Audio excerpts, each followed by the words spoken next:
Physical music. Donuts on the beat.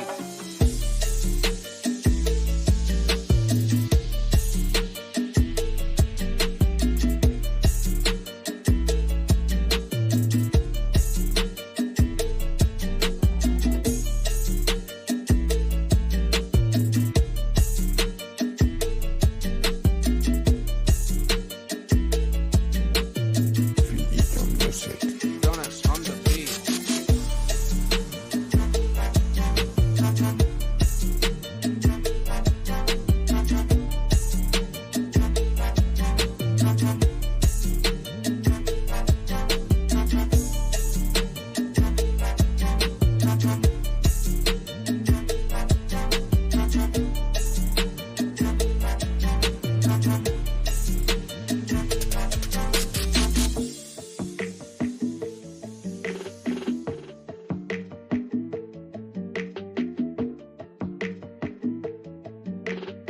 Physical music. Donuts on the beat.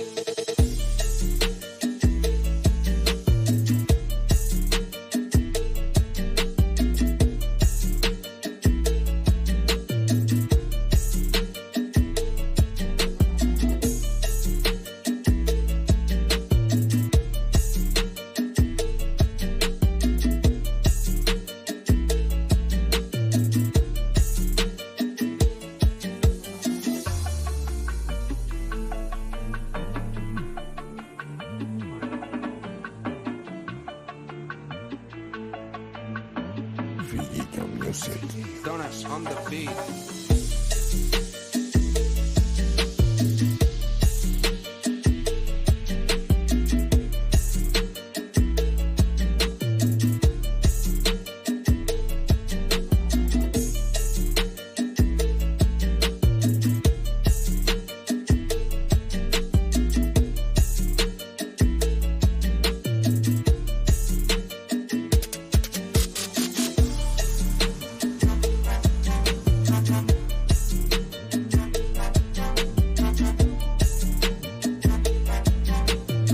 Physical music. Donuts on the beat.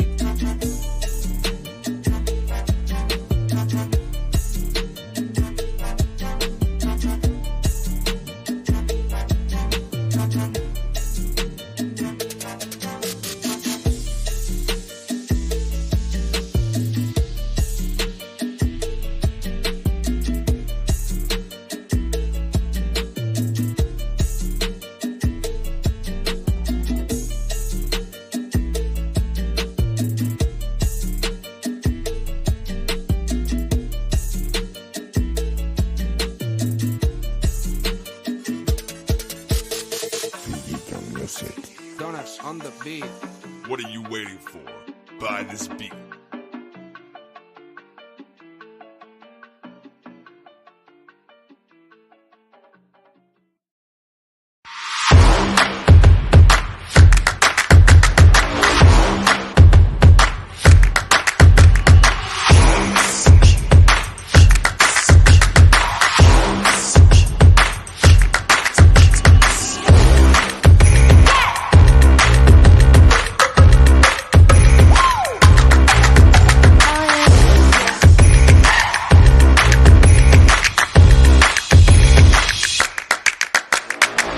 Voting yes for Watson Island is an investment in us, with $9 million in funding for affordable housing, thousands of jobs for our community, and space for nonprofit organizations that support us. Our community wins when we vote yes for Watson Island. As a mom and small business owner, Annette Tadeo is running for clerk and comptroller to protect our tax dollars and achieve reforms. Annette Tadeo will regionalize the clerk's office, modernize technology services, and expand services to offer passport renewals. In Tallahassee, Fernandez Barquin voted for $1 billion in new sales taxes, took away our local control, and lowered wages on working families. Juan Fernandez Barquin, dangerous and reckless. This year, we can elect Commissioner David Richardson as tax collector, a certified public accountant who has dedicated his career to fighting fraud, waste, and abuse. David Richardson will lead with integrity. As tax collector, Richardson will improve customer service and enhance programs for residents. Hey! What's up? Nothing much. I'm like, was that smooth today? Today, Derek was on it. Like, Derek has it On it, on down it. pat. Derica is our show producer. Big ups, Derica. Derek, what's She up? on it, on it, on it. You know what I'm saying? You look Yes. nice. Thank you. I did a little face beat for the night for the kids. How you like it? Yeah, I do. I do. It looks good. Looks real Good. I good. want to look nice for our guests too. I wanted her to like, okay. For sure, for sure. It's the first time we both meeting now, right? Yeah. And I'm back in my studio too. So I think the lighting is better. Yes. That's what you're You've been that's what traveling you're for the last few episodes. Yeah, it must feel good to be home in your home studio, right? No, definitely. How That's you what's up. doing? I'm good. I had a busy day. I actually had Chairman Oliver Gilbert come by the station to talk about the importance of voting. So he did his thing. Plus, we'll get into that stuff later. But he did agree to host our election night party at PS Social. So that's pretty exciting as well. So yeah, all good stuff. All good stuff. But a long day, but all good stuff. No, definitely. That's great news. I was excited when you shared that, and I'm excited, in the aftermath. Y'all make sure y'all stay tuned after our interview with our amazing guests. We're going to be giving you guys all the details on that. So Yeah, for you don't sure, want for to miss sure. it. For sure, for Yes. sure. Well, welcome to That Part Podcast 305. I am one half of your host. My name is Papa Keith. I work on 1035 The Beat as a radio personality in the afternoons. And I have an amazing, amazing organization called Just Vote, period. All right. And it's developed to be able to encourage and motivate our youth with the voting process, keep them informed in a way it's digestible, they can understand it, enjoy it, and embrace it. And I think we've been doing a pretty good job with that. But we have more work to do. This is not about this election. We will continue the fight and the information and the engagement literally after the election. You know what I mean? And get you ready for Definitely. whatever local elections we're going to have in the top of next year. You know what I mean? So No, definitely. the other half of that part podcast 305, the lovely, beautiful, and amazing Janae Tate. She is the Hey. founder and CEO of High Low News, South Florida's hyperlocal news. It's not your grandmama's news. I know I messed it up, but something like that. No, you give me amazing drops. We're actually Okay. going to use one for one of our promos. So I love it. Thank All you. right, that's what's up. It's not your typical news. It's really for black and brown millennials to keep y'all up to date. It's something I definitely utilize. It's the way I get my news, besides comedy. Because the other way I get my news is watching like Bill Maher, Daily Show. I love getting my news through comedy. But the serious stuff, I definitely go to High Low News and the stuff that are all about South Florida, things that pertain to me and my family and my friends. I get it from High Low News and I share it with them. So we encourage you to do the same. Follow them, High Low News on Instagram, TikTok, and all that good stuff. And make sure you go to the website and subscribe. Yes, thank you so much for that amazing drop that you do every week. It feels better like when somebody else co-signs you. Like I can say all the things that we're doing, but it's different when it comes from somebody else. So Yeah, no, I I appreciate get it. I that. get it. I get it. I get it for sure. And I'm glad to do it. So it's all love. Yeah. It's And all love. before we get into sorry for cutting you off, but I'm like, before we You're get good. into introducing our guests, I just want to let you guys know, as you saw, we opened the show with our ads. So as we told you guys, you can advertise with that part podcast. You can make a donation through Just Vote Period to do that. Or you could go through Hello News if you know me directly or Papa Keith. Like you can advertise on the show if you're interested in doing that and you saw we had ads to open the show. That's how we're able to pay for what we do right now. This is a labor of love, an investment Mhm. from me and Papa Keith out of our own pockets because we think it's so important to talk to our community, especially disenfranchised younger voters about the process of voting and government. And so if you want to support, if you like what you're seeing, make sure you hit us up so you can advertise as well with our podcast. Because, like I said, today's price is not going to be tomorrow's price. So when we blow up Shuate, don't be trying to come back over here trying to get a lower rate, okay? Because it's not going to happen. But I just want to say Yes. thank you to our advertisers. We just sharing information. We're not endorsing anybody. But look, as you see, candidates, since it's a political driven, politics driven, social issue driven podcast, it makes perfect sense to be speaking to Yes. our audience because these are people who are interested in it. So, yeah, just wanted to Absolutely. drop that PSA for you guys to Good know that job on that, we are taking Janae. You ticks. killed that. Yeah. And thank you to everybody who did donate. I know last year I kind of gave y'all a little trickery. I didn't think the donation button was working on the website, but you guys proved me wrong. You guys made some donations and really appreciate it. And of course, it goes to the efforts that you see. Not only that, we got a really, I want to share this with the audience real quick before we bring on our guests too. We got a really, really, really, really good donation that came in that's going to allow us to really be able to keep the works and run the administrative stuff for at least a year. So I'm really excited about that. And we're able to get some like merch and stuff like that that we needed as well. Some t-shirts and some rags to give away. So we have an event Sunday, Janae, that we're going to be hosting. So it's going to be out there. Y'all can meet us at Joseph Caleb Center and get some free merch. Pull up Yeah. this Sunday. All right, we'll give you more details on that. But we are ready, right? Yes, we're ready. Let's go. Let's bring our guest on. Real. So I will start with the introduction. Well, today's show, we have one and only Miss Lucia Baez-Geller. She's an educator, community leader, and a proud Floridian who serves us as a school board member and a champion for students in Miami-Dade County School Board District 3. The daughter of working parents from Colombia and Cuba, so cool, Baez-Geller was a first-generation college student in the United States and went to teach English and language arts to thousands of Miami's public school students for 15 years. Love our educators. In 2013, she was a recipient of the Political Advocate of the Year Award from the National Educators Association, and she has been a fighter on the school board for all of the county students and families. Baez-Geller and her husband, David, have a beautiful 2-year-old daughter. Ladies and gentlemen, please welcome our guest on That Part Podcast 305, the lovely, the beautiful Miss Lucia Baez-Geller. Hello. Thank Welcome, you. welcome. What a beautiful intro. Thank you so much. I appreciate That's it. I'm what's so up. honored to be here with you guys. Means a lot. Thank you. No, we're happy Oh, to have you. And yeah. I have a special place in my heart for educators like yourself. Shout out to Kawana, who's an educator in the room right now. Shout out to Crystal, who's an educator.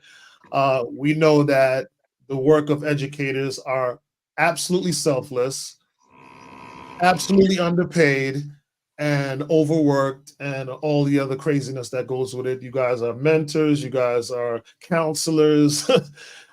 You do it All the all for things. our children. Yeah. Yep. Everything. And we do it, with so much love, and what honestly what teachers what we get back from our kids is much more than we can even give them. It's such a beautiful career. I encourage anyone who's thinking about teaching to dip their toes in it, and then soon they'll know they want to jump right in. It's beautiful time. It's made me the person that I am today, and that's why I know I'm ready to serve for sure. That's what's up. All right. Well, we glad to have you on. And are we ready to get this party started, Janae? Yes, we are. And just to echo Papa Keith's sentiments, definitely thank you for the work that you've done as an educator and the work Yeah. that you've done on the school board.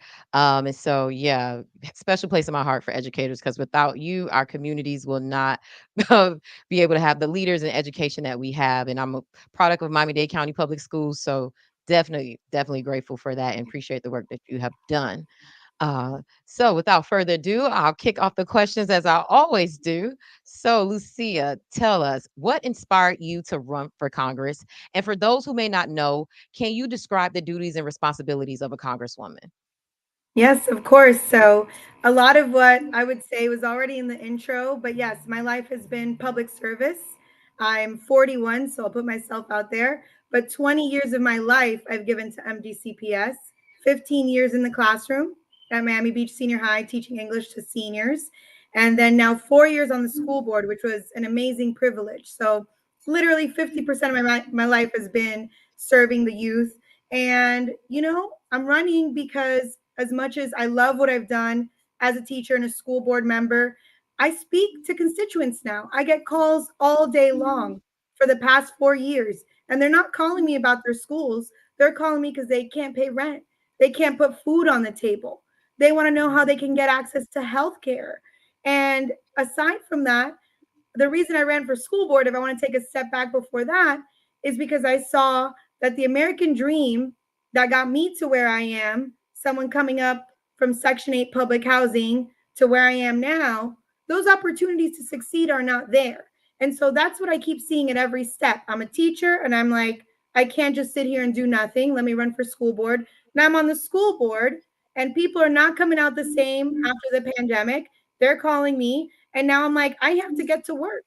I have to get to work to do more because people trust me. They know I'm a doer, and they want to see me. And so they want to see me find a way to help them. And I believe for me, this is the next step that I can do to find the resources for the people of Miami-Dade County. That's what's in my heart, is to serve the public. And as a school board member in the past 4 years, I've gotten a lot of experience. I really feel that I know how to work across the aisle, work for people from all sorts of backgrounds. And we see the current representation in District 27 for Congressional District 27. And we see all talk, serving themselves, serving only their party, voting against things that help Miami, voting against money that goes to the hospital, to the airport, to the police department. This is something that our current representative in Congress is doing currently. And so I'm like, that's enough. I can't keep getting these calls and we got to get her out. So as a member of Congress, I know there's a lot that we can do. First of all, proposing laws, going into committee, proposing laws, introducing bills that help shape our future, but also that represent the needs of the district. Someone that's going to listen, someone that's going to know, someone that's going to actually represent, be a representative and act upon those needs. So we could propose laws. And then also same thing is now on the school board. People could call me when they need help. If they have any help with federal agencies like Social Security, healthcare, immigration, and veterans, those are the big ones that people would call me for. Of course, advocate for specific policies and just keep people informed. I mean, so many people are just in the dark about what's happening because they're working 2 and 3 jobs. They don't have time to know what Congress is doing. So keeping people in the loop, I think, is very important. And that's something that I'm going to definitely bring to the table. And can you explain to people who may not know, what is the role of a U.S. Congressperson? Yeah, no, this mostly that proposing bills, debating on maybe bills that may be harmful, balancing the budget, making sure our tax dollars are coming back to work for us, that, we have the proper programs in place. If we're paying into something, that we're getting something back, and just oversight how the money's being spent. And then advocacy. I mean, if I'm hearing something on the ground, I need to be saying that in Washington, which we don't hear right now. Right now, it's all chaos and drama and political theater, the things they're talking about. This last session of Congress was the least productive. The least amount of laws since the Civil War were passed this past year because they're not doing anything. You know what I mean? It's crazy. Wow. Yeah. That's what's up. Well, we appreciate everything you just said.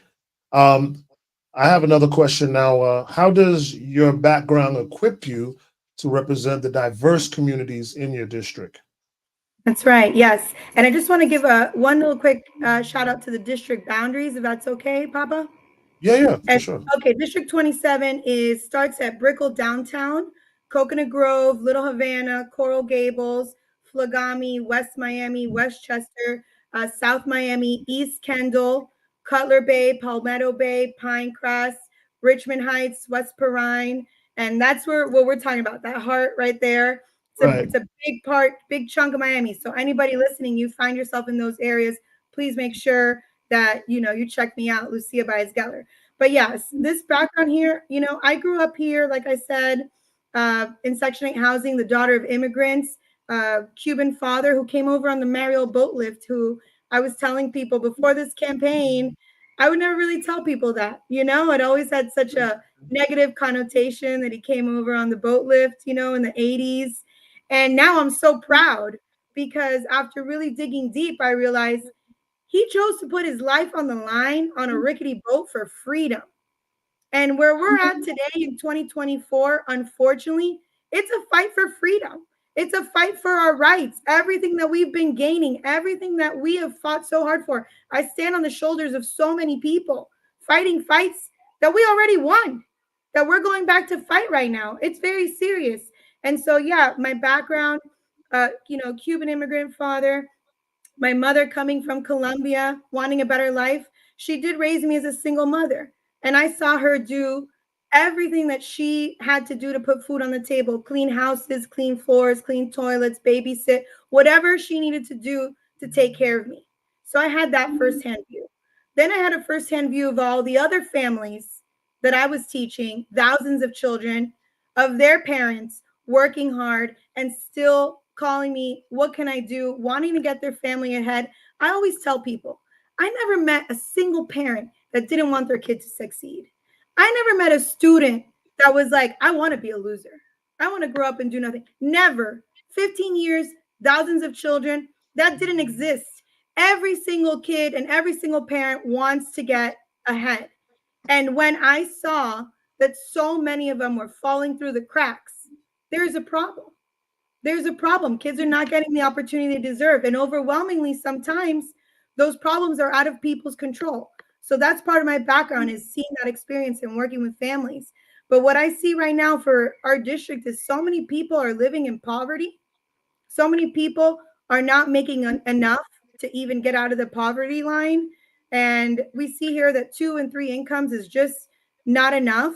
We see here that health insurance, healthcare costs are through the roof. And then we have so many people relying on the Affordable Care Act. We have in Miami-Dade, it's not in District 27, but it's in Miami-Dade, a zip code where it has the highest enrollment in the Affordable Care Act in the nation, in all of America, is here in Miami. And there are Republican legislators here in Miami, Congress people, that want to repeal the Affordable Care Act, including my opponent. It makes no sense. Who are you serving? Who are you serving? It makes no sense. And then here we have all the seniors. We have all the seniors that live below the poverty line. So I think just my background in helping people get ahead and find the connections and make the connections with resources, I really do feel like, and then of course, just being in Miami, Miami-Dade County Public Schools, the children, we have over 300 languages represented. I taught kids from all parts of the world. We have a diverse district, and I'm just going to be someone that works for everybody. When I was a teacher, a school board member, I didn't care who you were. You came to me for help. I'm gonna find a way to make it happen, and that's what I'm about. That's what's up. Yeah, thank you for breaking that down. And honestly, that was a great segue into my next question. As you were talking about affordability, affordable housing is a significant issue in South Florida. How do you plan to address the housing crisis, and what solutions can you offer to Black and Brown millennials who are struggling with high rent and mortgage rates? Yeah, no, this is the number one issue that I'm hearing about when I'm talking to people on the road and everywhere, really, here in Miami. I mean, we hear people are being priced out of their condos because of special assessments. Rent is doubling. I would have parents call me overnight. They had to move, and if I move, can I keep my child in your school? How do I do this? I mean, very, very real. And there's no real path to home ownership for the youth. And that's something that's happening here in Miami-Dade. I mean, people have to leave here to live the American dream of owning your own home. I don't own my own home. I pay rent still. I lived with my mom until I was 35 as a teacher. I could not pay rent. I mean, I could get a roommate, but I was like, what am I going to pay a roommate? I have a roommate, my mom. I can live with her for free. If I'm going to get a roommate, I might as well just stay here. Yeah. So that's real. I mean, I'm keeping it really real. So very real. The home insurance market is really the problem right now. And it's happening a lot in Florida. The rising home insurance prices is what's rising all the rents, all the prices for everybody. And the reason that this rising insurance costs is because of climate change. And that's the number one thing that is happening. We're not protecting ourselves against climate change. We have a governor now taking the word climate change out of all documents in the state, trying to make pretend like it doesn't matter. However, we're seeing, unfortunately, and my heart goes out to them, the effects of climate change over in the West Coast that we just saw back to back. These mega monster hurricanes that didn't really happen that much before. And it's due to the warming waters. And so no matter how much you want to ignore it, it's going to happen. So number one, that's that. We need to start addressing resilience and climate change so that insurance can go down for the property owners so that rents can go down. That's why rents are rising. In addition to that, we absolutely, something Congress could do is expand federal funding for affordable housing programs like Section 8 that I grew up in. There it goes. It was a blessing for me. Helped my mom get us through until I was an adult. And now look where I could be, like look where I am. It's okay. And gets people through tough times. And then, of course, encourage sustainable and climate resilience housing developments that we can then provide tax incentives for. If people are building green, which kind of helps the climate, then we can provide new tax credits for a climate adaptive housing. And then, of course, as we've heard, just having these expanding the first-time home ownership programs to advocate for more tax credits for people in their down payments and things like that. But at the core of it is really acknowledging climate change, more affordable housing, and then tax credits for green housing and for first-time buyers, so that together all of this will make the whole housing market issue here in Miami a lot better. And we have the power to do that in Congress. That's what's up. Thank you. As a school board member, you clearly know the importance of quality education for families here in Florida. What policies would you advocate for to ensure equitable educational opportunities for those in Miami-Dade? Of course, you're asking me my favorite topic. Yes, so obviously education, I've seen the power in my life, all the children's that I, taught in their life. Education is a great equalizer. It gets people out of poverty.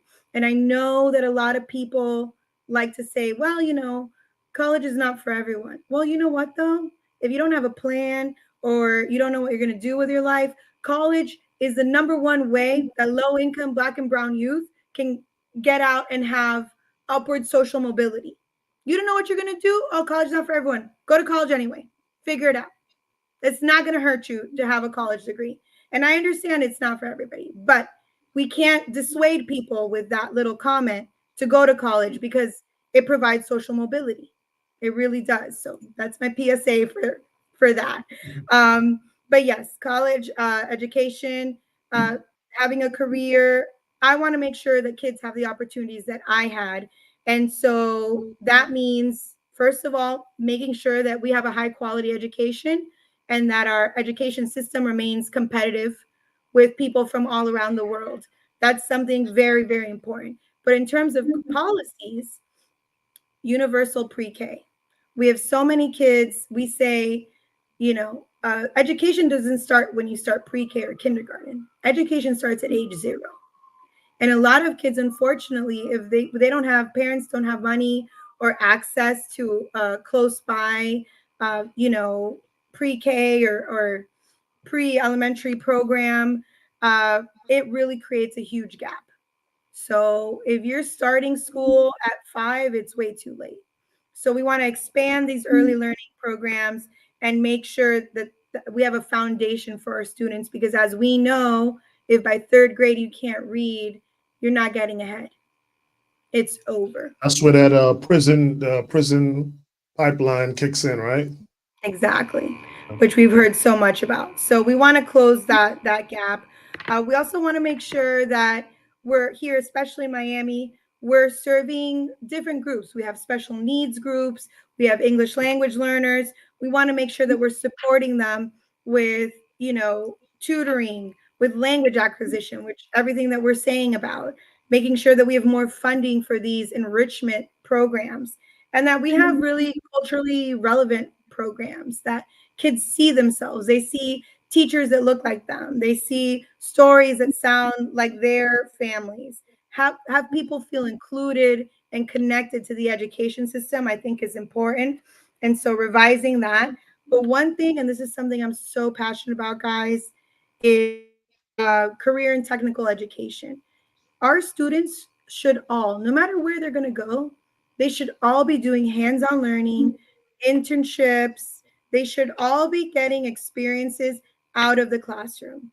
And we absolutely could provide in Congress more funding for these IT programs so that if a kid in high school wants to start learning coding, that's happening. That if a student wants to start college early, now we're starting that now in Miami. We not starting, but we have that in Miami, but we want to expand that.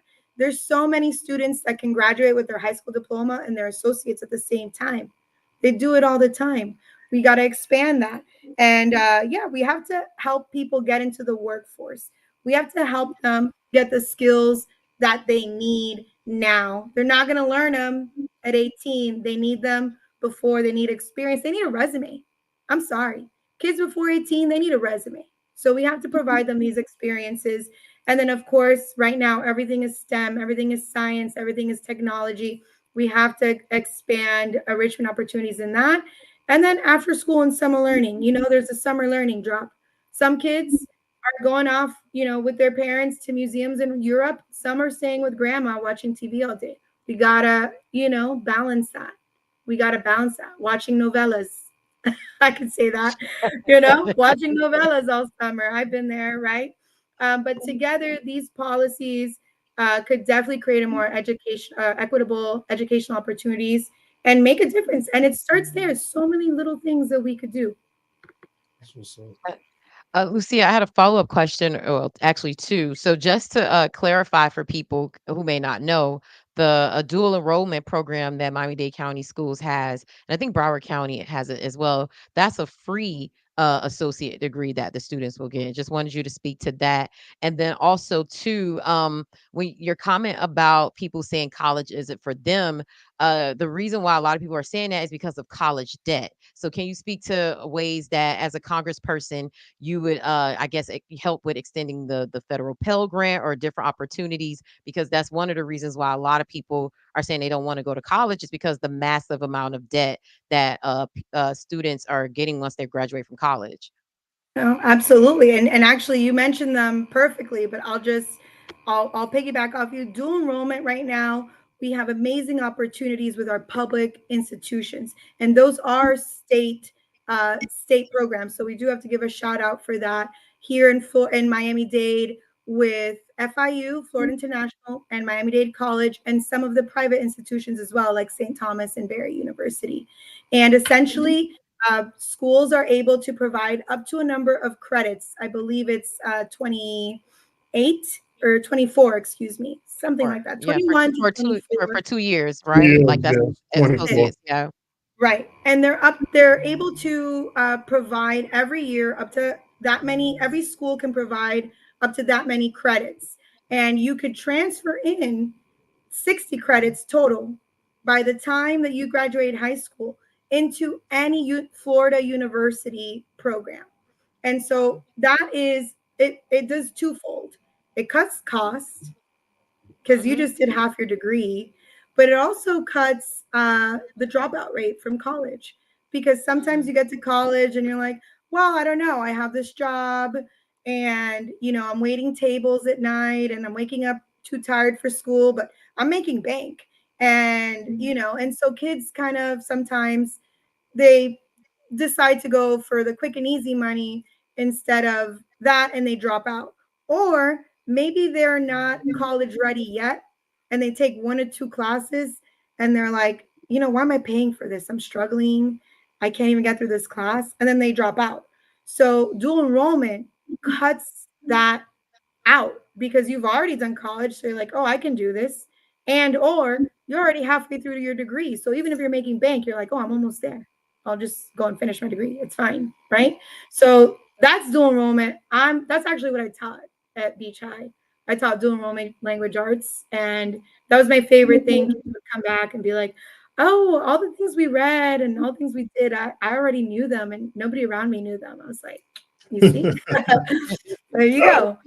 So that was good. But then yes, about the cost. So yes, it cut the costs, and about what we could do in Congress, continue the student loan debt relief is going to be important. And then, like you said, the Pell Grants and all that. That's what we could really do, and it's important. That's our future. Why wouldn't we invest in that? In having educated future doctors, lawyers, you know, it makes sense. It Yeah, does. great question, Janae. Great follow up. Thank you. Thanks. My next question, Lucia. We know abortion rights and Amendment 4 are hot button issues here in Florida, especially during this election cycle. And we've talked a lot about it on the show, how people of color are disproportionately affected by these abortion laws and access to healthcare in general. If elected, what specific steps would you take to address healthcare disparities in your district?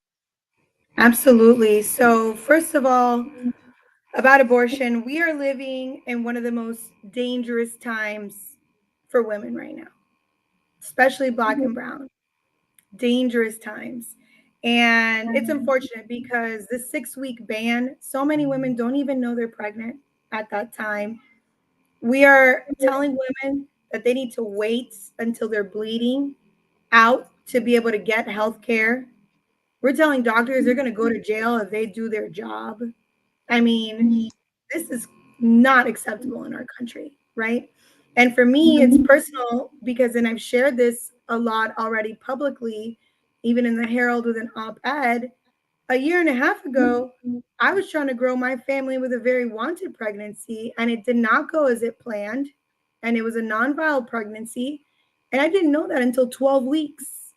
But how come a year and a half ago, I had the option to get the healthcare I needed, to get the, procedures that I needed so that I could, if I wanted to, try again. If God forbid it happened now, I would be denied healthcare. I would be asked to bleed out until I got healthcare. And that could possibly stop me from ever being able to try again. That could completely ruin my reproductive system. But what makes the difference if a year and a half ago I could do it and now not? Why? Because people want to legislate over women's bodies. There's no reason that this ban should be there and that now women have to suffer. So that's that. And so instead of grieving or being able to, be with their families in this time, people are trying to have to pick up, find a flight to the nearest state that could get them help. I mean, we've just heard horrible stories and something has to change. So women's reproductive freedom is definitely a healthcare issue. And when I get to Congress, I'm absolutely going to be voting to restore Roe versus Wade, bottom line, and sign on to the Women's Healthcare Protection Act. Those are the first two things that we could do as a Congress when we get there in 24, in 6 days, 5 You days. said you we blanked out a little bit for me. You said the Women's Reproduction Act. That what you Women's said? Health Protection Act, yes, it incorporates restoring Roe versus Wade and making sure there's funding and things like that, which was voted down in Congress for like the past 2 years. So we need legislators to get in there and bring it back, just like many other bills that were voted down in the last 2 years because we didn't have the majority. So there are a lot that are just like in the bank, ready to come back and get their yeses. And Women's Health Protection Act is one of those. It restores Roe versus Wade. But then in terms of healthcare in general, like I told you, right now, and actually I read an article about it this morning, they're talking about repealing the Affordable Care Act. We can't have that because, as you know, there is no real plan to replace it, Mhm. right? That part. So we need to protect the Affordable Care Act. In addition to that, there are many things we could do for healthcare. One of them is lower the cost of medications because we just lowered Congress, America, just lowered the price of insulin for seniors to $35. My opponent Salazar voted against it, by the way. But yes, they were able to negotiate those prices. We can keep doing that. We can negotiate the prices down for medication, make sure the Affordable Care Act stays. And I think we would be in a very good place, moving forward. Because as we know, one health emergency could derail people. People lose their jobs, they lose their housing, they're on the streets, and it's because they were sick one time. We can't have that, you know? Yep, that's what's up. So, as an educator, we have this movement called Just Vote Period, where we engage the youth with the voting process and try to encourage them to play a role in it. We call it kind of like the cool kids that vote and stuff like that. Uh, what would you do beyond, November 5th to get our youth involved with the voting process, to get them to come out to the polls, have that experience, and not have them be like, my vote doesn't matter, it doesn't count. Mm. Yeah. Well, thank you first of all for that, for making voting cool, because you know, saving our democracy is definitely very lit, to use the kids speak. I can do that because I was a high school teacher. But yeah, no, I mean, the youth are our future, and I hate to say this, but I don't blame them because they look to their representatives and none of them look like them. None of them are talking about their issues. None of them are making them seem like their future is secure. If anything, it's making it seem like they don't know what's going to happen. They have a lot of anxiety. Our youth today has a lot of anxiety. I just want to tell you one thing as a side note. When we came back from the pandemic, before it was a very like specific type of kid that you could see had angst, had anxiety, that you would say, hey, do you need to talk to somebody? Things like that. Now, every kid, every Mm. kid is suffering from some sort of angst about their future, angst about their identity, angst about what they're going to do. Like, it's really bad right now, and it's environmental, because what's left? Like, our climate is going down. Nobody's talking about what's really going to happen. So yeah, they feel, and I believe I agree with them. They feel that all of us, not necessarily us, Janae, Papa Keith, and I, but our generation, and of course, people before us, that we're putting their future at risk. And in many ways, not us, but many ways, many adults right now, especially in Congress, are putting their future at risk. They're not wrong, right? So what we need to do is center them back, put them in the center of the issues, engage with them in the issues, speak with them about things that matter to them, and help them join us in our advocacy. Because look what happened. Everyone was out there, not that long ago, 60 years ago, fighting for civil rights. But they did that for us. And what did we do? We sat and enjoyed all of the benefits of other people's struggle, right? We did, right? We never thought. And now we're all being called to action. You start Just Vote, period. I'm running for Congress. Janae's out here doing her show so people know. Because we're like, oh, wait a minute. Wait. Okay, we got way too comfortable and now we're fighting. So let's not make that mistake of fighting and then letting them think, okay, well, everything will be fine. Let's bring them in. Let's bring them into the fight. Let's bring them at the center of all the things that matter to them: climate change, racial justice, mental health, and put them in the fight and let them see that their voice is critical. And that's what you guys are doing is so important. Because guess what? I'm on the school board because of children. I beat 4 millionaires. 4. Mm. Each of them put $1 million against little old me. I had no money. I didn't have a consultant. It was just me and my husband and my former students in our little teal shirts, which I'm still using my teal shirts. And we won points on election night in 2020 Wow. against $4 million. Children did that. Youth did that.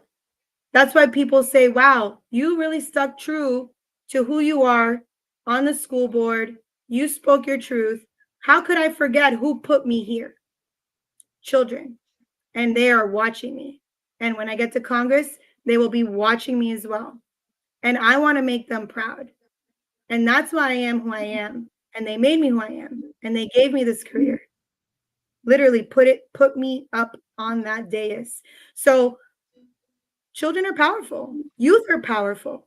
We just have to give them something to fight for. And in my case, it was, hey, put my teacher in the school board. She's cool. We love her. She's the best. She's going to fight for us. And they got it done. So we have to give them that power, let them know that they are critical to making change, and speak to them in their own language about issues that matter to them. And I think that that's how we move forward, you know? And how many points did you say that you won by? It went out a little bit for me. No, I don't. I want that It's clear for the record. training. I'm sorry. It's 21 points, which in politics is insane. Oh, It was yeah, that a is. blowout. It Wow. was a blowout. It wasn't even I have close. I have a question, a follow-up. Lucia, are you running on the Democratic ticket or independent? Yes, I am a Democrat. Dem- I am a Okay. And Democrat. so Yep. my question to you, and this is just a follow-up or just something that I'm thinking of in this moment. Um, what you're saying is what Papa Keith and I like. You're speaking our language, like talking to the youth, getting them engaged, making sure they're part of the process, addressing their issues and speaking to them. The thing that I see that the Democratic Party is not the best at is doing that.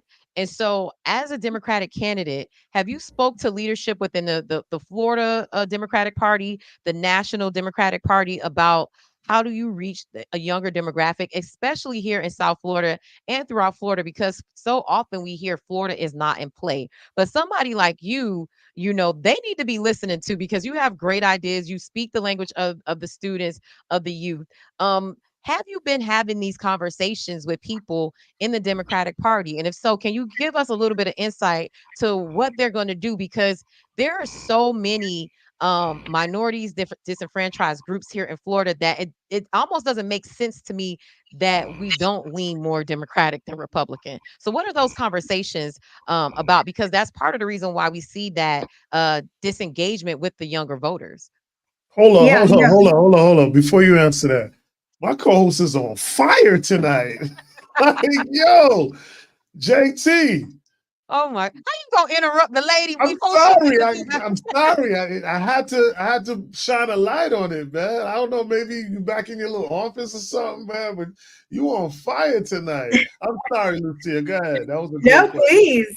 Well, listen, I've been a proud Democrat since I could vote, and that's been important to me because I've always felt a kinship, right?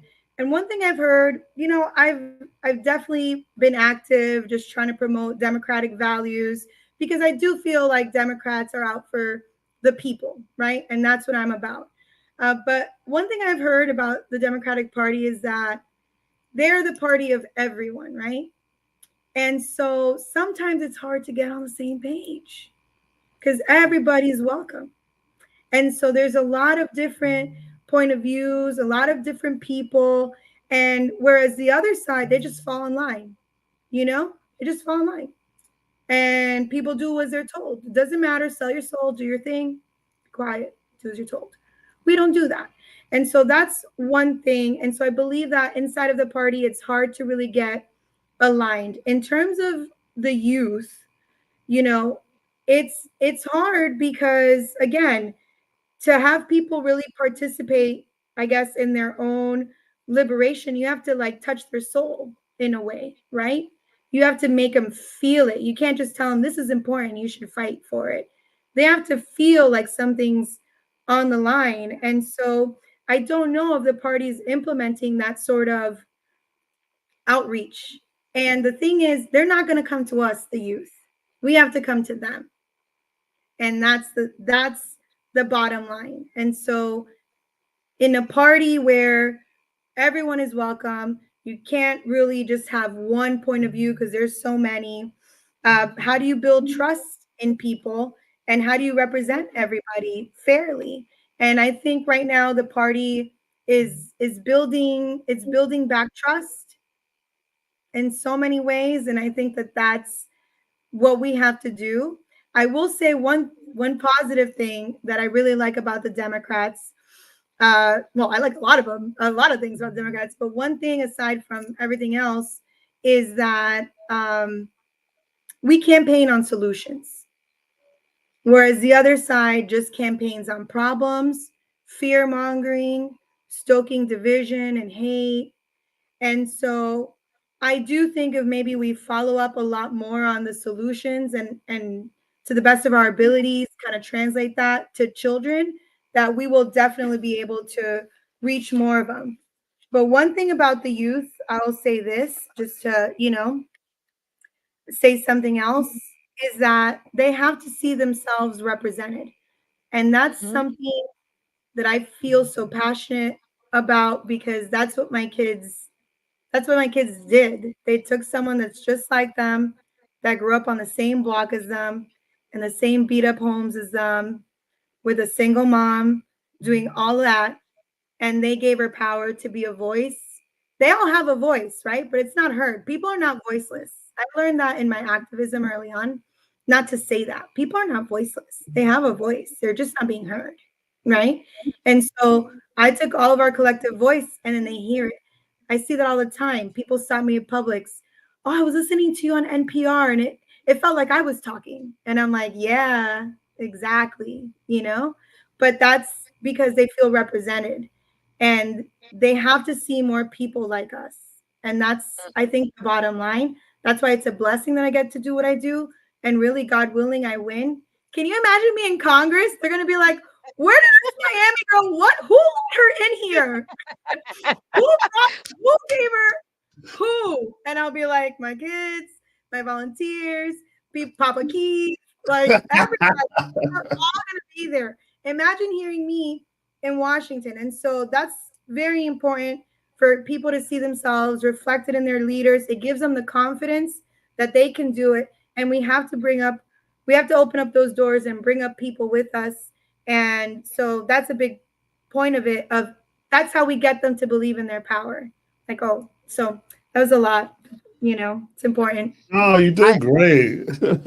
I agree, and I'm hoping that you're elected and the Democratic Party, especially here in Florida, starts using you. You have Chevron Jones, Ashley Gant, and so many other millennials like yourself, coming up in power. And so I'm hoping that they start using you guys to help like market and promote to a certain extent why younger people should get involved. And so fingers crossed. Mm, I'm saying yes. that in my individual capacity, but yes, that would be really Yeah, great if like you got we elected. like it's so funny because I'm feeling the same type of energy. Like obviously, we mentioned in the beginning, this is our first time actually like meeting. Some of the other guests that we've had on before, we've had previous interactions with or relationships with professionally and out and but to meet you for the first time and interview you, I'm so impressed by you. I'm such a fan of your Thank you. energy and just your honesty and your transparency. It's just so refreshing, and I think Mhm. it's something that politics really needs. Politics has gotten a horrible name. You know what I'm saying? A horrible name, and it doesn't have to be like that. It really doesn't. So to see fresh faces like yours, in Congress would be such a blessing, and just carrying that energy, that spirit, and that youthfulness, with you, I think will be just great. The thing I do want to say is that although you know you get in office, right, and you're there, and you have these great ideas, I think people need to understand that it's just not that easy either, right?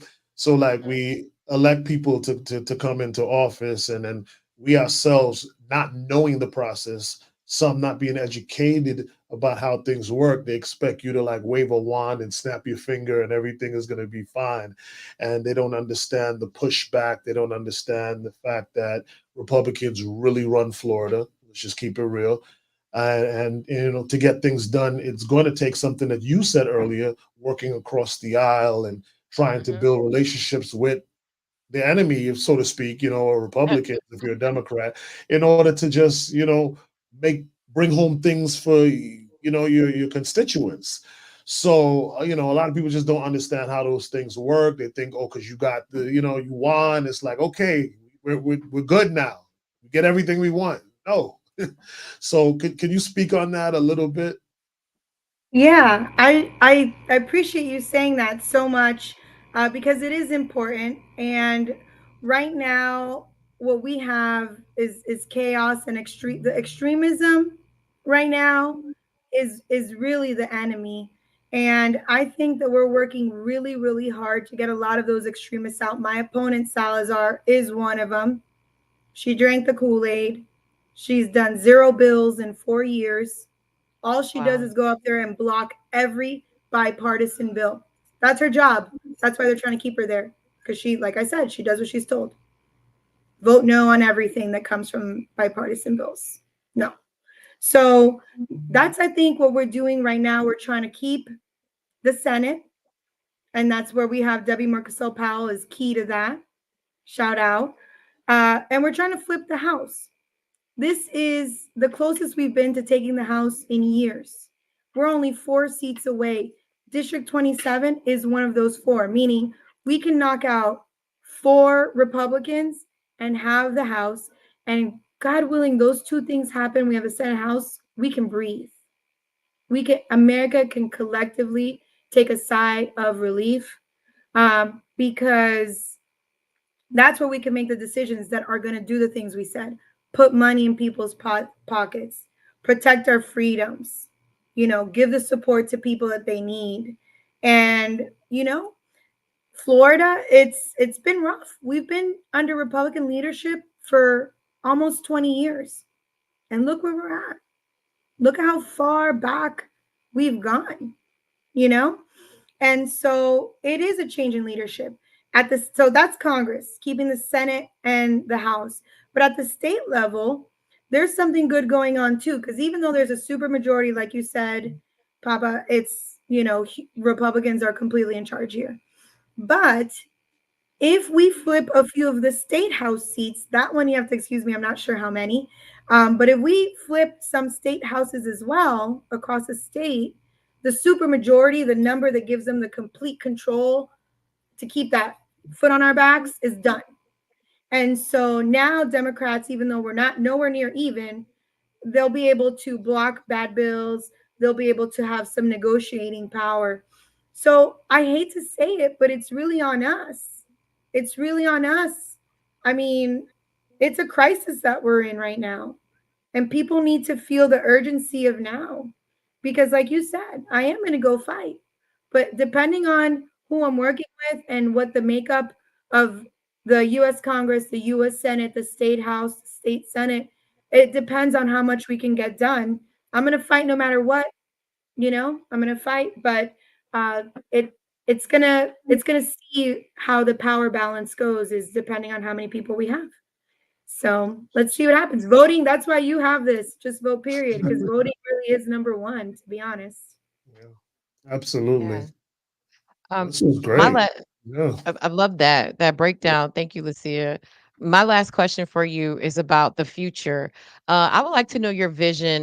We got a crystal ball. If you are elected for the next 5 to 10 years, reelected, elected and reelected for the next 5 to 10 years, how do you see millennials shaping the future of the district, and what is your vision for the district over the next 5 to 10 years? Yes. Well, first of all, we will have people we'll have millennials and Gen Z seeing themselves building a future in Miami.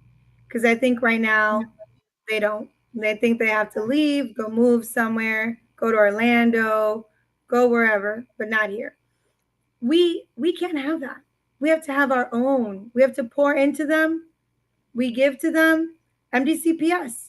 We give them a free education. We give them the best of the best, third largest school system, and then they leave. Why did we all just invest and pay all those tax dollars for that kid? He just to Boston and never came back. Yep. So we want more kids staying here and investing back and bringing back to Miami and thriving.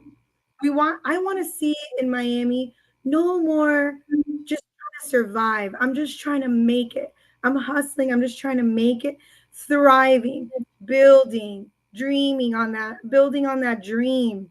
That's what it is. And it's not easy for everyone, but we all deserve that right to build our dream and our life. So, yeah, thriving, having people loving where they're from, giving back, getting the support that they need, things like that. And just make sure that one thing, that everyone feels safe where they're at, that everyone feels safe, not just physically, emotionally, mentally, that they're in a good place, that not everything will be pulled out from you at any time. People are always looking over their shoulder for whatever reason, whether it's, what's going to happen. We would just want people to feel safe, to feel like they're thriving, they're building, and just feel, like I said, represented, that someone is doing the work, not just saying it, but that they could come to me in ways that, they feel like I can make a change, and things like that. I just want people to feel inspired and not attacked. I feel like every day we wake up and we're like, what's going to happen today? you know Yeah. Inspired, not attacked. That's how I feel.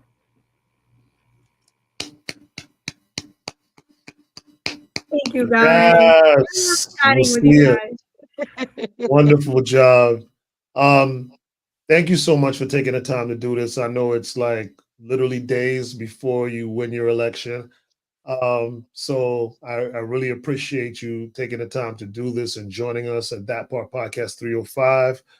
Please tell your husband I say hello. I did I get to speak will. to him on the He's phone. with the baby. He Yeah. probably hears me yelling over here. So tell him I say hello. And I hope to meet you in person really, really soon. I can't wait. I can't wait to work together with you guys for our kids and our future. Thank you for this Yes, opportunity. Yes. absolutely. Uh, can you tell people how they can follow you? Are you on social media, website? Give them all the things to connect with you, and just give them that last push on like what button you are on the ballot. Give them the whole PSA real quick. Yes, yes, yes. So if you want to get a representative in Congress that's going to fight for you, please tell your friends. I'm Lucia Baez-Geller, number 35 on the ballot, running for U.S. Congress in District 27, which I told you guys about earlier. If you want to learn more about my platform, my policies, it's luciabaezgeller.com, just like you see it here without the hyphen. And on Instagram and socials, it's at LBG for Congress. At LBG for Congress. You could send me a DM, go to my website. If you want to throw a few more dollars my way, we're still trying to get out the vote big time. We're texting people. I think they're like 3 cents a text. Throw a few bucks this way. And just keep in touch. If you follow me on Instagram, you can always keep in touch with me and just let me know. Let me know what I could ever do. And I can't wait to make change. Hey, and salute to our producer Derica who just put it on the screen. So if you're looking at the screen, you have the information to connect with Lucia Baez Geller on Instagram. And I'm sure she has a link in her bio that takes you to her website and all of her information. So if you need a little quick cheat code, Derica put that on the screen for you guys. Thank you, Thank y'all Derica. so much for everything you're doing. You guys are making a difference. Thank you. Thank you so much. Enjoy the rest of your evening, all right? I will. Thank Thank you you. so Good luck much. All on right. the 5th. I'm gonna make you Yes, proud. good luck. Good luck. Good luck. Yeah. Thank Bye. you. Bye. Wow. And she's amazing. She's She so was so cool. cool. Like Yeah. no, like it was she her energy felt very familiar. It felt Um, like a friend I knew from like high school or middle school or elementary school, like one of my friends growing up. But she also reminded me of some of like the cool young, Cuban, Hispanic teachers that I had in school. So like yeah. her energy felt very familiar and nostalgic. Like I really, really loved her. Yeah, it's like she's one of those people like you want to champion for them. You know what I mean? You like, yeah, like, Go, Lucia. The yeah, Democratic Party, they need to make her the next superstar. Like, I'm sorry. Like, she's that girl.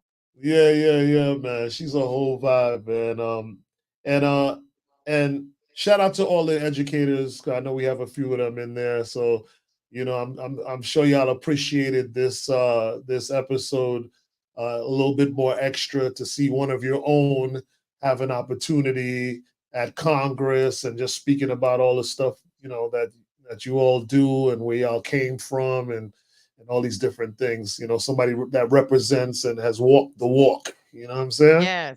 Walk the walk So and talk the talk. You know what? Something that Lucius said that made me think about something that we could do for future episodes, because we're not going to stop doing this, guys. Like, this is a lifestyle for us. Like, people Yeah, knowing the process, and so often we forget after election time that we still need to be engaged. But something that she said was that I didn't know, that her opponent was blocking everything that could benefit people in Miami-Dade County, and probably even throughout the state of Florida, like things like the affordable health care. So I'm like, we need to do like check-ins or like report cards or something like that, where people in Congress, whether that's state level, federal level, especially our local politicians, can tell us, hey, this is what's going on, this is what I've been doing. Because I think a lot of times people are given that platform outside of maybe their own social media. I see a lot of younger elected officials use that, but if you're not following them, if you don't know, you wouldn't understand what's going on in exactly. Tallahassee or DC.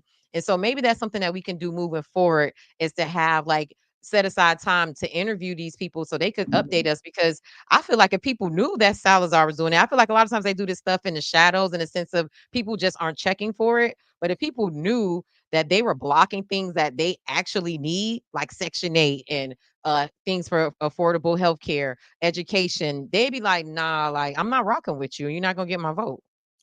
And these Well, are things that are listen, universal, that affect, I don't care what color, what side you own.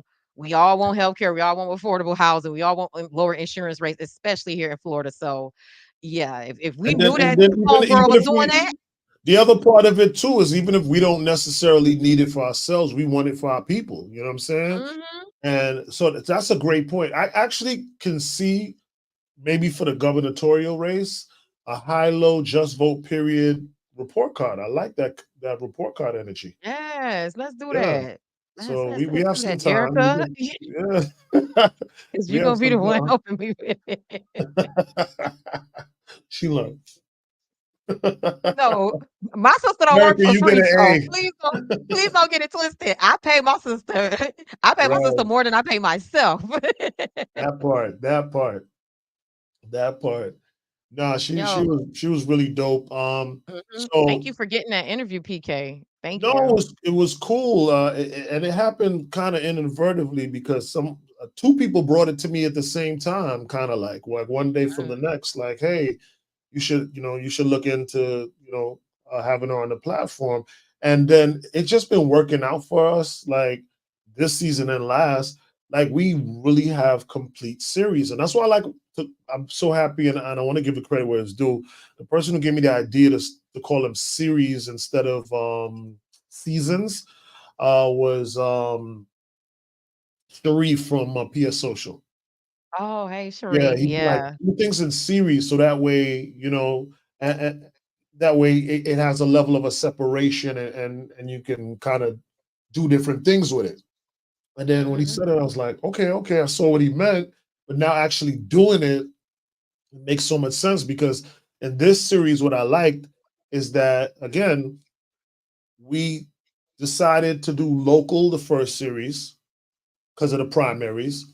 And then in this series, leading into general election, we wanted to make it broader. We wanted to talk to people on a broader level about things like the presidential and Senate and we've had all of that. We have delivered, like, we have had every person from every branch except for the president, Yeah. Unless they presidential, want to call us. right. It's still I home, got 5 days. right? We've had everybody besides the president branch on our show, and Yeah. including a Republican that we had, last week.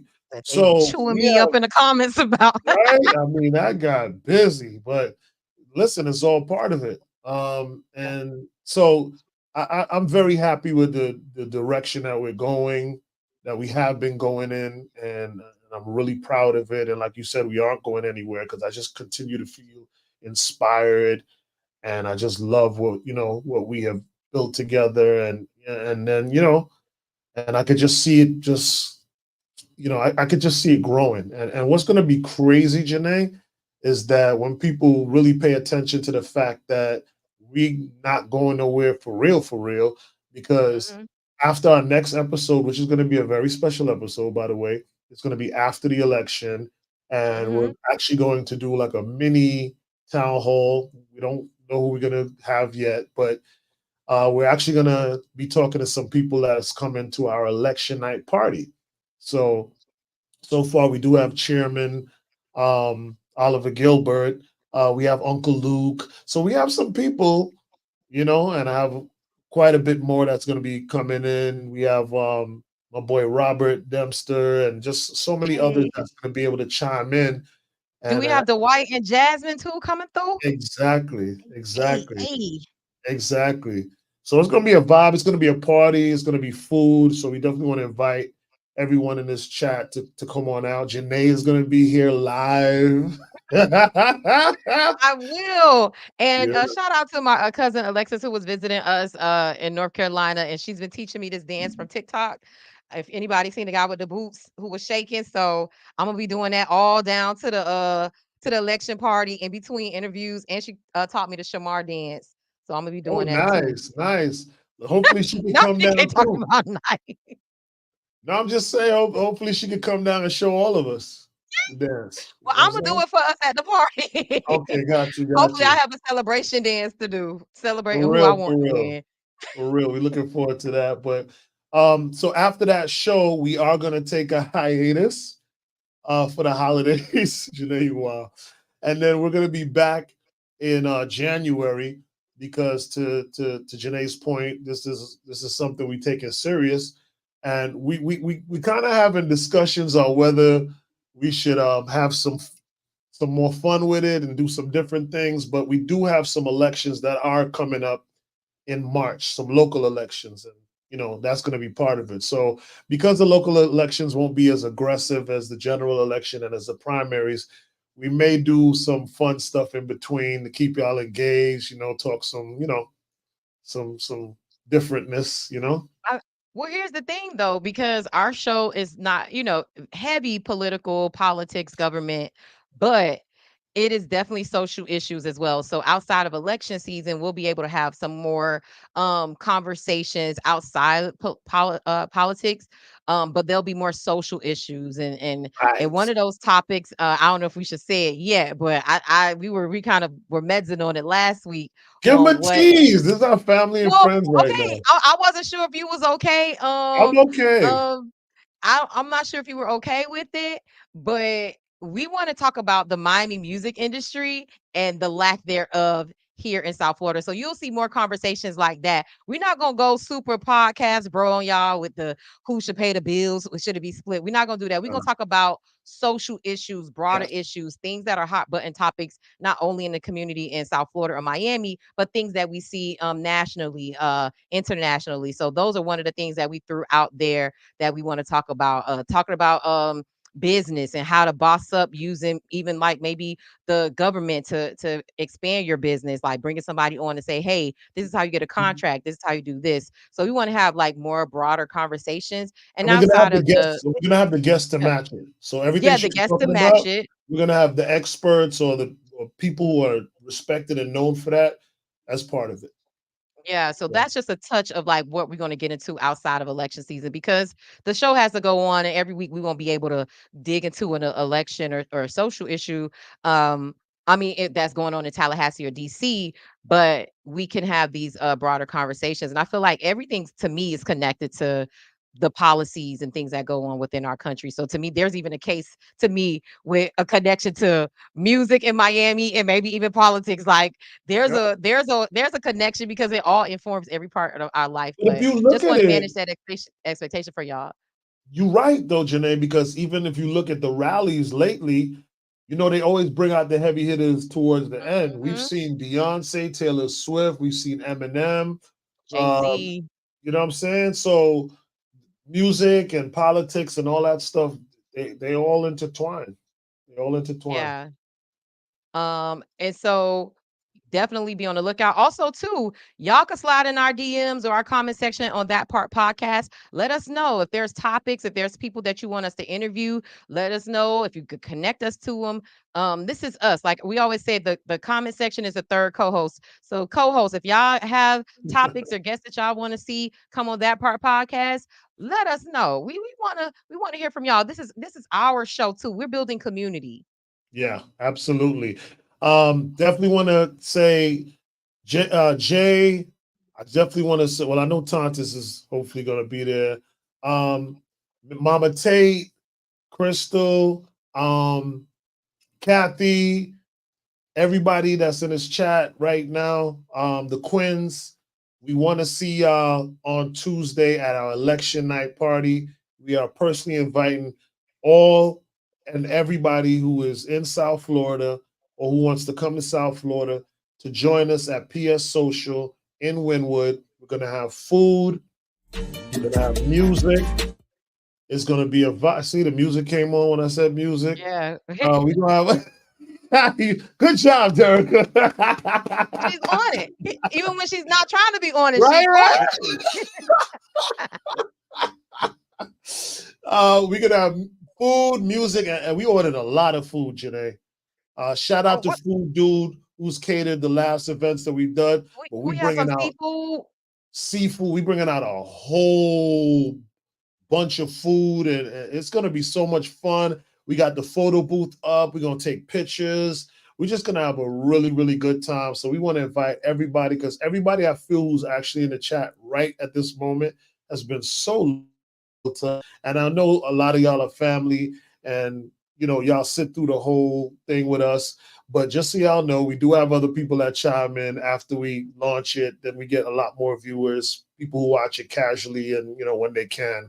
But we know most of our live watchers are our family, and we love y'all so much. So, the fact that Janae is going to be here too, we just want to really make it a good time because not only is it election night, but then the next day we're doing our last show for series 2, taking that hiatus and coming back in January. So we want y'all to celebrate with us.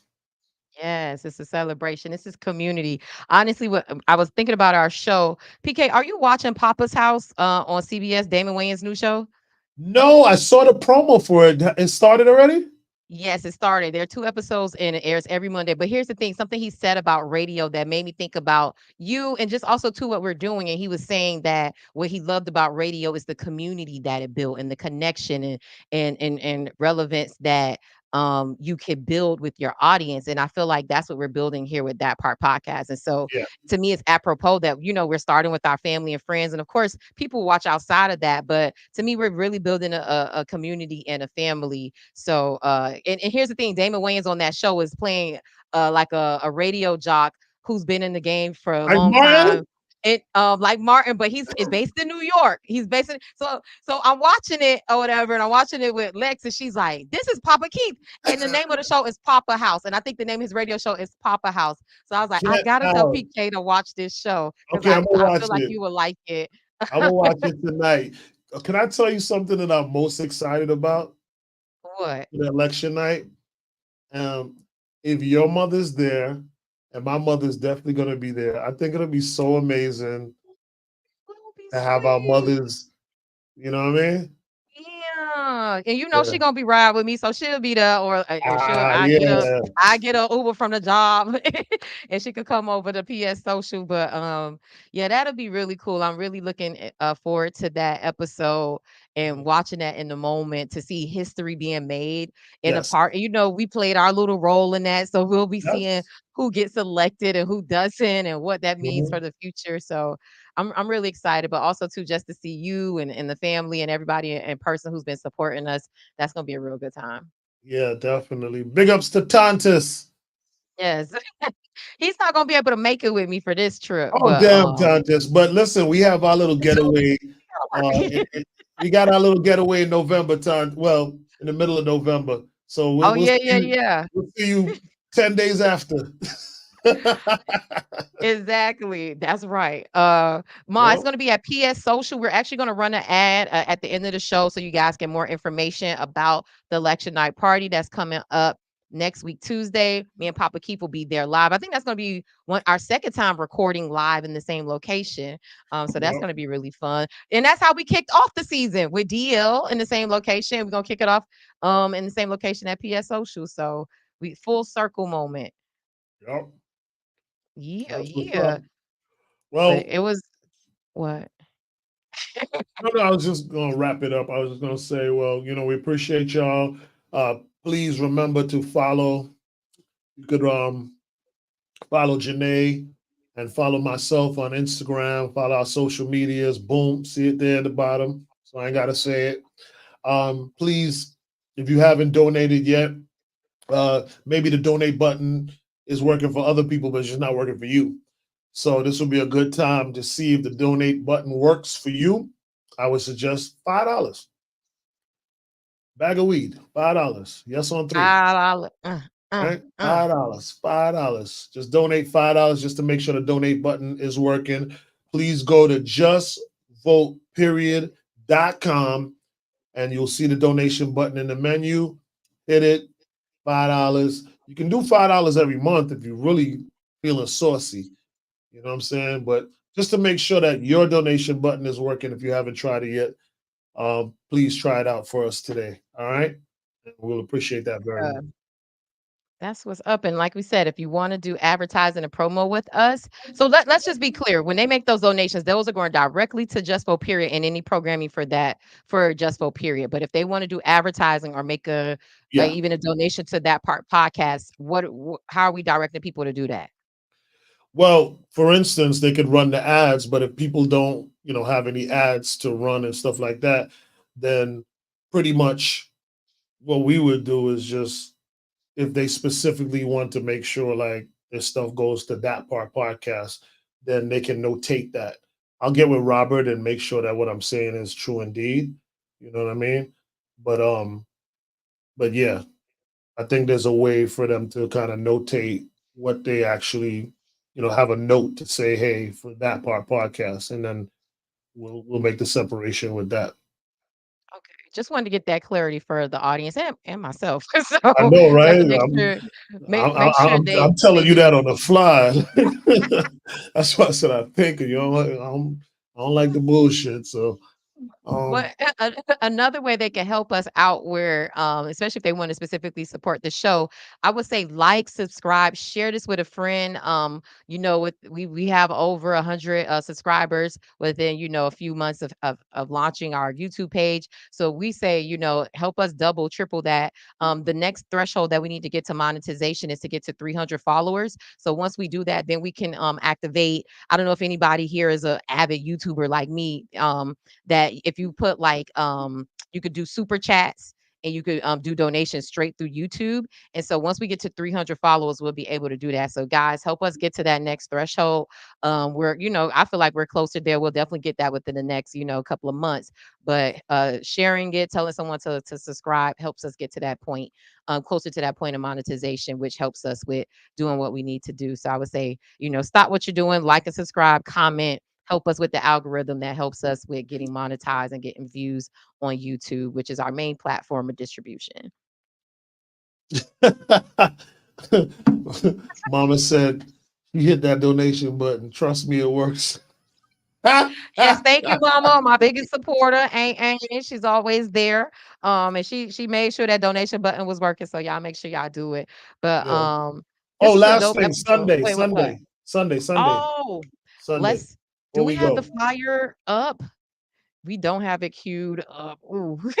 But we could tell them Sunday. Yeah, we could definitely tell them. This Sunday, we having a block party at Joseph Caleb Center in Miami. All those who are not familiar, just check out our social media and by tomorrow, and it'll be up for sure. But the Joseph Caleb Center, we having a block party from 2 to 6 o'clock. Encouraging people to come out and vote. That's one of the voting locations is the Joseph Caleb Center. It's in the heart of Miami, Liberty City. So we want you to pull up. We're going to have the music truck out there. Janae and I are going to be out there live, interacting and doing some polling. Not polling. What do you call it? When people come out from polling, what do you call that? What you mean getting the post I forgot there's a name reaction at the polls. Post reaction, talking to people when they come out and from the polling booth, and gonna play some music. DJ Ivory is gonna be DJing out there off the music truck, and we're just gonna have a really, really good time. I think I'm gonna bring out the LED truck too anyway. Okay. I think it'll be a good opportunity. So we can promote our show and we can promote the election night party. right? Yeah, let's do it. And Yeah, let's guys, just go. real quick, I put the information on the screen. Oh So yeah, you she did it. We in North Dade. We're at the We North in Dade North Dade. location. We're not at the South Dade location. That's one of our sister publications that are doing that. The culture. Shout out to Jessica Mockin. So if you're in the South Dade area, you can head there. But we want everybody in the North Dade come to Joseph Kayla Center on Sunday. We're doing a block party. So yeah, definitely come pull up on us. Trying to get people motivated to come to the polls and have a good time. Also, too, I'll be there. High Low News doing on-site interviews, like you said, poll reactions, post reaction to voting. So y'all want to be on the camera and come, y'all could be on Hello News and that part podcast and just vote from our event there. And we're going to be doing more events like this, pulling up to community events, pulling up to the early voting locations from now until the end. We're going to be making sure that people who are running campaigns know that this is an option that we are doing to make sure that we're engaging people to come to the polls. Absolutely. Uh, Absolutely. Well, I think that's about it, man. We will see y'all after the election. We'll see you election night, I say, if you're gonna come. But we'll have this next for everybody else. We'll see you after the election for our last show for series 2. Take the hiatus and we'll be back in January. yeah. Oh, two last things before I let y'all go. I'm also working with the Florida Democratic Party and the Miami-Dade County Democratic Party. Jasmine Crockett, Representative Jasmine Crockett, who is known for her butch built bad body bleach blonde comment that went viral. She will be in Miami and Broward County tomorrow doing some campaign work to support Kamala and the senator candidate that we had, Debbie Mercosal. Sorry, I can't get her. But you How? know Debbie How? Debbie Powell. Microsoft. Yeah. You got it, PK. Yeah. She's going to be doing some work with her, so definitely want y'all Where to they gonna be know at? about that. There, I'm going to pull it up right now on the screen because I had the links pulled up. So let me present the screen just so you guys can see that. But she's going to be in Broward County. Well, this is the Miami-Dade County event. This is going to be at 7 p.m. at the Miami-Dade, not the Miami-Dade, excuse me, they don't have it on here. They don't have the location on here. It is going to be in Miami Gardens at the Senior Center in Miami Gardens. And Oh, so I I'm know going to what put up, that is. Yeah. yeah. So I'm going to put up information on Hilo News. So make sure y'all just tap into Hilo News if you want to know um, information about that. And then they're going to be at 5:30 in Broward County at the Miramar City Hall area at their fountain area. And so I'm going to put information up about this event as well, but just And wanted to that's share that tomorrow, right? information. These both are tomorrow, 5:30 at Miramar, and then she's going to be 7 p.m. in Miami Gardens. So just wanted to share that information with y'all, just in case you didn't know. But the famous and fun Jasmine Crockett is going to be in South Florida tomorrow. That's what's up. All right. Sounds like a plan. Thank you for sharing that.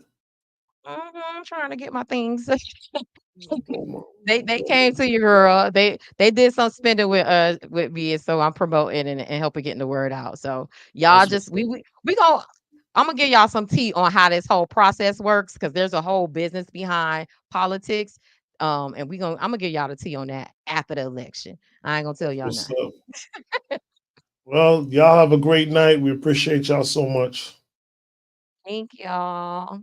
Good night.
This year, we can elect Commissioner David Richardson as tax collector, a certified public accountant who has dedicated his career to fighting fraud, waste, and abuse. David Richardson will lead with integrity. As tax collector, Richardson will improve customer service and enhance programs for residents.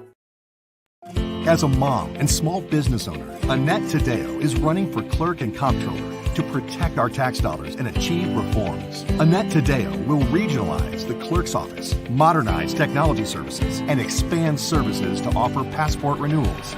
In Tallahassee, Fernandez Barquin voted for $1 billion in new sales taxes, took away our local control, and lowered wages on working families. Juan Fernandez Barquin, dangerous and reckless.